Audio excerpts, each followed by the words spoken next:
The internet tells me it's 5 o'clock, so I'll call the meeting to order. And I don't believe we have to have a roll call for our 5 o'clock meeting. So I'll turn it over to the city administrator. Yep, so right off the bat, we kind of rearranged a little bit since Matt came from the cities, so we'll put him right front and center. He's from Ellers, and there's a little presentation on investing some of our funds that we may have for you to consider on the agenda tonight, and I'll just let Matt introduce himself and take it from there. Okay, I think Luke, do people like presenters to stand, or can I stay seated? Whatever you're more comfortable. I'll stay seated. Sounds like you have a voice that projects. I'll be all right. Thank you, Mr. Mayor. Thank you, Council, for having me. In previous conversations with Luke and Kimberly, I was looped in on the financial management plan that you've been working with Dan and some others at Ellers on. And I understand that investment earnings is a key portion of that financial management plan, that earnings from your investment portfolio can contribute to the city budget. That would be very novel. Yeah, Yes. Luke, All right. Luke asked me to prepare to present for 15 minutes. I'm going to give myself a 10-minute timer, and then if we have 5 minutes for questions at the end, that'll be my goal. So we'll work off the introduction to Ellers presentation that I hope you each have in front of you. Our team is basically divided into folks like myself who are advisors, who develop strategies and pick investments, and people who are client service, like Don and Cliff on our team. They would be the first line of communication if you were working with us in investment management. About our group, we reached almost 2.5 billion in assets under management this month. This slide says over 2. We've done very well over the last few years as the interest rate market has gotten higher and higher. More cities are finding it useful to retain an investment manager to help with exactly what it is that you're looking to do. How we fit within Ellers as an organization is shown on the fully integrated services page. So Ellers does all things municipal finance. If it has to do with a city, a school district, a county, and their finances, we have someone at Ellers that does it. You've already worked with part of our financial management planning group that's one spoke on this wheel. What I do is down here in the investments and treasury management section. We're all under one roof, so I'm right down the hall from Dan, and I think that that's one of the key advantages of working with Ellers is that you don't have to serve as the telephone between Dan and myself. If you were to use Dan as you have to do your financial management plan and work with someone else on the investments, it would put you between he and whoever was managing the investments in terms of communication. Because I work right down the hall from Dan, I can talk to him directly on your behalf and find out exactly what it is that you folks are looking to do, what kind of capital projects you've got coming up, for example. So, what is a registered investment advisor? This is a key differentiator for Ellers. We do things a little bit differently than some of the people in the investment world that you might be familiar with. We are not a bank, we're not a broker, we're an advisor. And that is what we sell. We sell advice. We don't sell investments. So when you hire Ellers to do investment management, it's more like you're hiring a quarterback. We will look at the market as it exists and try to pick the right play for the city of Aurora. A broker model, in contrast, will offer you a menu of investments, what they have in their inventory, and put you in the position of choosing from those investments. We're compensated a little bit differently. Ellers gets paid a flat percentage of the assets under management, whereas a brokerage model will be charged something on every trade. Every time you buy an investment, there will be a markup for the broker. A bank, in contrast again, is probably going to make their money by paying you a little bit less than it earns on its investments. There are just three different models. None is right for everyone. Obviously, I like the investment advisor approach. That's why I work for Ellers. And one of the key differentiators is that we are governed by what's called a fiduciary standard. That means that we're legally obligated to act in your best interest. Brokers and banks are governed by what's called a suitability standard, meaning if an investment is suitable for a city, and that would mean it fell under state statute for what's allowable for Aurora to invest in, then it doesn't matter if it's the best.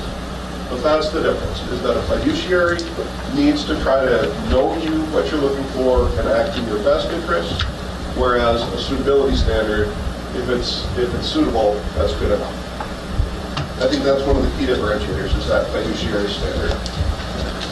So when we develop our investment strategy, what we'll do is work closely with Lucas, Kimberly, and any of the council members who choose to be involved and try to identify your goals and your cash flows throughout the year. When is the city most flush with cash? When is it most likely to need to draw on reserves?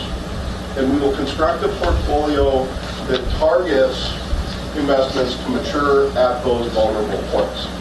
We want to make sure that you have the cash when you need it. You can sort of think of a three-step hierarchy in terms of the approach we take to investment. First is safety. State statute puts pretty tight guardrails on what we can invest for you. So by definition, everything's already pretty safe. But by safety, I mean, we don't want you to ever lose money. This is not stocks. This is not crypto. These are bonds, and you should never face risk of loss in taxpayer dollars. So safety is first and foremost. Second is liquidity, and that just means what I described. When you need the cash, it has to be available as cash and not tied up in an investment. So that's the liquidity part. And only after we've identified safe investments and liquidity that matches your liquidity needs, then do we talk about yield. Then we talk about how can we earn the most after we've considered safety and liquidity. So that's sort of the waterfall that it goes through. Right now, risk-free U.S. Treasuries are earning over 5.5% for 6 months. So it's possible now to earn in a safe way, in a way that it hasn't been this way. We're at 16-year high yields right now in the market. So it hasn't been this investment environment for a long, long time. And the fact that you folks are considering it now is really well timed. Our process, analysis and development, we already provided a sample investment policy statement for the city. If you take a look at it and it meets your needs, we'd recommend using it. It simply states that investments will follow state statute 118A that covers all municipal investing, what you can invest in, and who is responsible. It would delegate Luke as the primary decision maker in the investment process, and talk about the kinds of accountability that he, and if you were to hire us, that we would have to you as investors. Implementation. In order to invest with others, you would need to hire us by engaging us in an investment advisory agreement, and you would need to open a custodial account. So again, we're not a brokerage. We don't have any money. We don't have any investments to sell. We don't manage money. You would open a custodial account with institutional custodian called Pershing. They're a division of Bank of New York, the largest institutional custodian in the world. It would be your account. It would be your investments. These things are yours. These are not Eller's. And so that's the second part. You would engage us as your advisor, and you would open a brokerage account with a custodian where your investments would be kept for safety. And then compliance. Things don't change very frequently in the investment landscape when it comes to municipalities. Infrequently, there are changes. For example, this year the legislature allowed for the first time credit union CDs. That's new this year. That's something that our Wisconsin neighbors have had access to for a long time. But until this year, it's just been bank CDs for Minnesota municipalities. So that's new. As these things evolve, we'll make sure that you're in compliance. But things move pretty slow in the municipal investing world. And so the compliance will most likely be not related to state statute, but just making sure that we're adhering to the investment policy that you have and the goals that you have as a city. How do I do? I hope I remember to start the timer. 28 seconds left. What kind of questions can I answer for you folks? And please, this is what I do all day, every day. And if there's any jargon that I use or things that didn't sound right, please ask any questions. That's what I'm here for. And it's really important for me that if we're going to engage in a partnership, that everyone feels comfortable and not that you felt like I was selling you snake oil or something. I'm assuming you got a copy of this agreement, Mike? I looked at it with Luke, yeah. Okay, because I was just explain to me the pre-dispute arbitration agreement. Oh my. I'm not a lawyer either. That's okay, I mean, because in my world, that's not a good thing for a quote-unquote buyer. Usually we recommend against arbitration. We never give up our right to go to court. Okay. And so, I mean, that's, I think tonight, probably look at it and then, go back and forth if the council's interested in pursuing this. Yeah, I would be happy to direct you to someone probably above my pay grade to talk about the structure of the investment advisory agreement. You're the first group that's ever asked that question, so good idea. She's probably been burned on it. Yeah, right. I'm like, yeah, good for the seller, but not necessarily for the buyer. Yeah, that sounds like the voice of experience there. So. You mentioned among the investments there would be, you mentioned bonds. Mm-hmm. Are bonds the principal vehicle by which governmental entities make their investments? Yes, and so the universe of choices for municipal investors in Minnesota consists of bonds, either issued by the federal government or its agencies, things like Fannie Mae and Freddie Mac, things that have government-like security but are not the U.S. Treasury. Other municipalities, so you can buy bonds that are issued by cities in Minnesota or across the country. CDs, so up to the FDIC insurance limit, or in the case of credit unions, the NCUA, so $250,000 kind of per slug of CDs make up frequent components. And then things like money market funds or mutual funds, which are most similar to just a bank deposit. Are those insured generally also? They are not insured via the FDIC. The FDIC. Yeah. It's not like a bank deposit. A money market account is actually just a pooled investment in lots of bonds, in lots of really short-term bonds. And so they have the same security as owning bonds themselves. The way that Pershing structures their investment accounts is that any idle funds, so say you bought a U.S. Treasury bond that pays a coupon, and you got a coupon payment. You got $500 that was paid to you as a result of the bond paying interest. If you didn't reinvest that account, Pershing has what's called a sweep, and so at the end of every day, the idle funds that are just sitting there are swept into a money market account. And right now, that is earning 4.8%. So that's sort of the floor. Even if you're not doing anything else with your money, it is swept into a 4.8% money market account.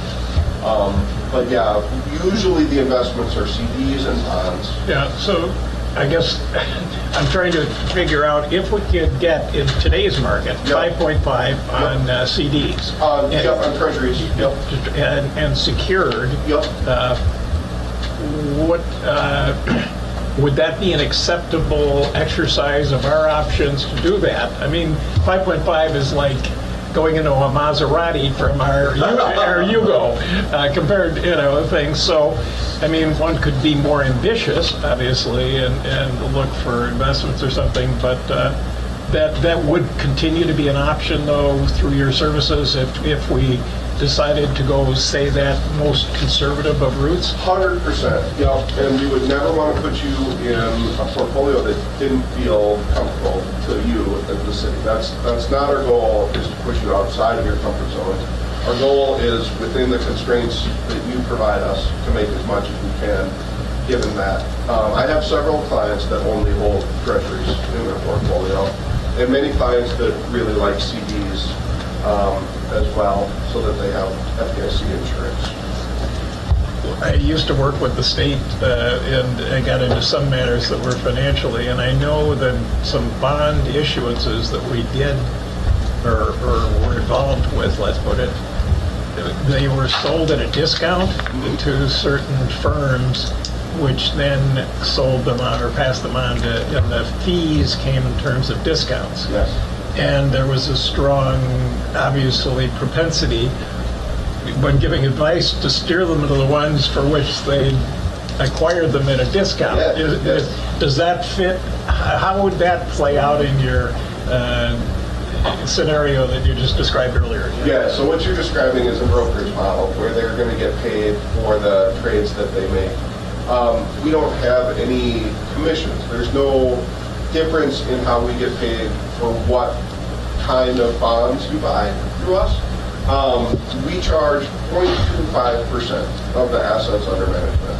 So when I say that a treasury bond right now is yielding 5.5%, in your mind you should say, and then I have to take off Eller's 0.25%. So the city of Aurora would make 5.25%. And so we're sort of, that's how we get paid, is just if you entrust us with $100,000, that would be $250 a year is how we get paid, a quarter percent. But there's no, we don't get paid any commissions or transactions. That's our fee. I've been talking too much. Other counselors, do you have questions that you want to ask? Or? Is there paperwork that has to be filed with the state for this type of investment? No, there's not. You, as a best practice, should have an investment policy, which is already, like I mentioned, something that we put together for you. But no, you don't have to file with the state. You are required as a municipal investor to follow the state statute. And so, again, that says that you have to invest in only certain types of investments. And it says some other things too, that if you hold more than the FDIC insurance with a bank, that they need to hold collateral against that. As a municipal investor, there are extra safeguards because it's public money. They want to make sure that things are very, very safe. But no, there's no filing with the state. Counselors, other questions? Or? You realize, of course, we're starting from ground zero here. 100%. So appreciate the fact you're approaching it gently. Yeah. No, I get it. One of the things we're encountering the most right now is we're going into cities, a lot of small cities, that say, this is too good to be true. Like, what are you guys telling? We can make 5% now in a safe investment. It doesn't feel right when our bank accounts have been making, like 3 cents interest a month or something. Like, it just doesn't feel like that's right. But the interest rates have moved a lot. Starting in March of 2022, when the Fed basically went from 0 per quarter, we're now at 5.25%. I mean, it has moved over 5% in 18 months. It's a really, really different world right now, and it's a good one. It's a great one for municipal investors.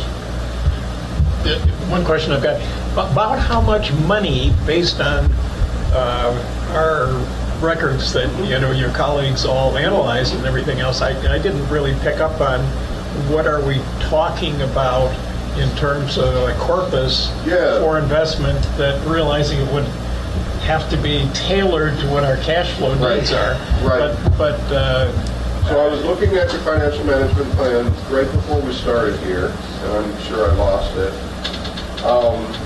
But I think Dan had modeled on says between 2023 and 2026, the city could earn about $169,600 for the property tax supported funds and $466,300 for all city funds. So 5% means for every 100,000 that you're holding in reserve, you'd earn $5,000.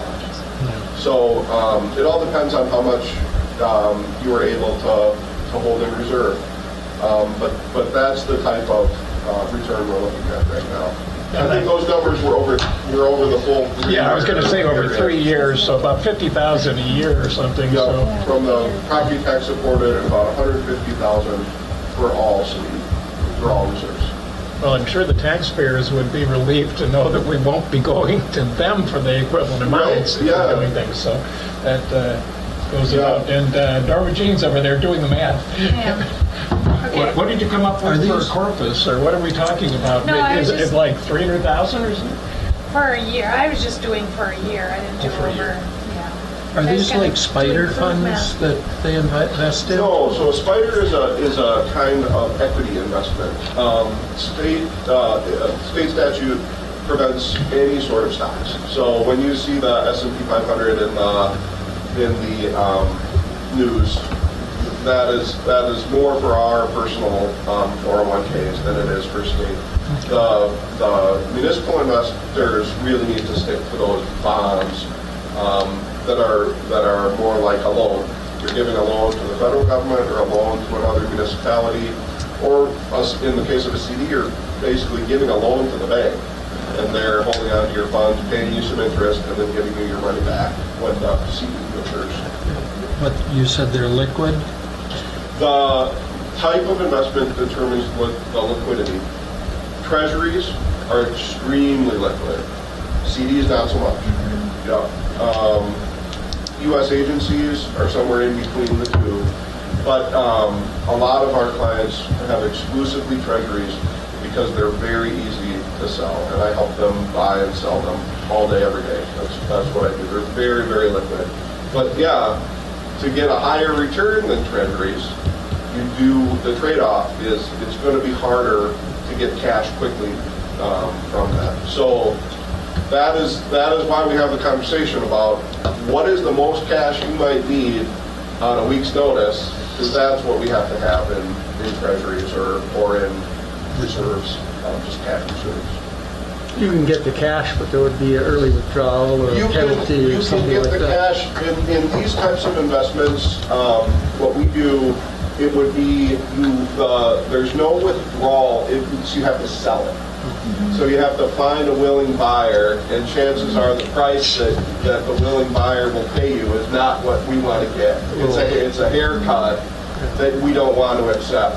And so, whereas when you buy and sell treasuries, the price that someone wants and the price that someone will pay is almost right on top of each other. So that's why those are easy. But yeah, if I'm trying to sell a CD, I'm going to have to give up maybe a couple percent in order to get it sold. And I'm assuming that you don't put it all in one, you'll stagger it, so that way we can, Yep. It's what's typically called a ladder, yep. where we ladder things out. One of the things that's nice right now is we can build in really predictable income, not just this year, but all the way out to 5 years now. Interest rates are above 5%. Really? Yeah. So this is existing for a longer window. again, we have to make sure that it's liquid enough. Yep. But, yeah, we can lock in some pretty nice returns for a more extended period. But certainly, through the 3 years that was forecast in the financial management plan, that could be locked in right now. And just to clarify one point, if we were to buy government or federal or other, there isn't a charge for the purchase of it, right? There's the service fee of the 0.25 that's associated generally with the corpus that we've Yeah, got. right. Right. So, yeah, as opposed, yeah. No I just want to make, Right, Right. I'm sure I was right on that we're not. His fee is everything, that fee is And if we right have a there. ladder, we don't have to at each step pay more No. fees than. Nope. Okay, No, good. there's All no right. commissions and there's no transaction fees.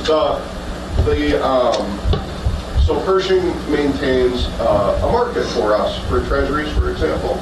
And so today, I was trading 6-month treasuries, excuse me. And so I could buy them at a 5.47% yield, and I could sell them at a 5.49% yield, or something like that, and that's how they make their money, is the spread, that's their commission, is that there's a little bit different price between what I can buy it at and what I can sell it at, but there's no commission or transaction fee. Counselors, other questions? I guess we've eaten up a lot of our time here.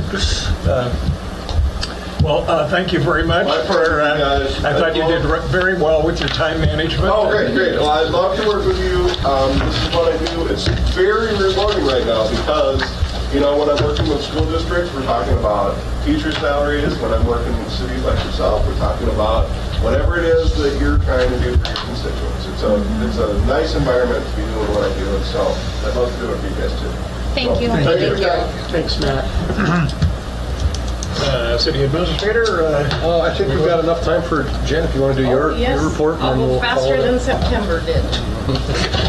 I feel like we were just here, so. So October is a really busy month for us. This month, Arrowhead Library System, along with 321 Art Studio, has provided us with acrylic paint kits.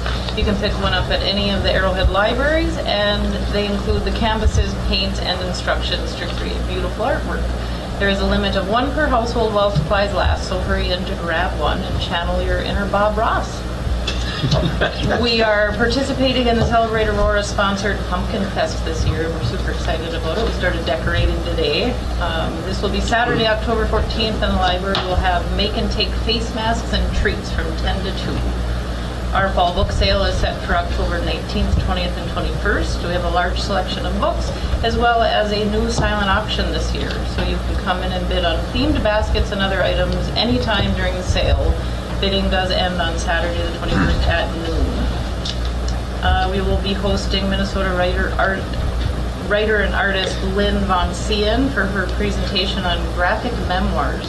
On Wednesday, October 25th at 1 in the library, Lynn will be guiding attendees through the rich, diverse history of graphic memoirs. Participants will obtain knowledge of the genres and elements, as well as doing take and create exercises and resources to explore the craft further. If you cannot attend, take and create kits will be available at all Arrowhead libraries as well.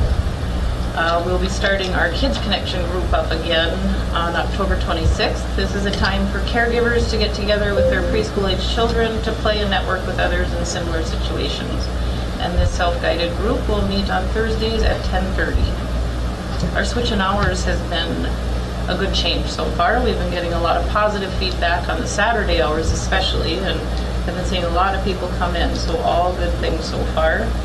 And finally, we'd like to thank the Aurora Friends of the Library for their donation for us to purchase a new book truck, a new browser bookshelf for our children's area, and a charging station for our patrons' devices. thank you. Well done. You're welcome. Thank you. Do we have like 1 minute? Well, the rest we'll just do during the regular council meeting. That's good? Yep. All right. Yep. I'd entertain a motion to adjourn then. Make motion. Moved. Support. Support. Further discussion? If not, all those in favor say aye. Aye. Unanimous, so we stand adjourned and for 1 minute.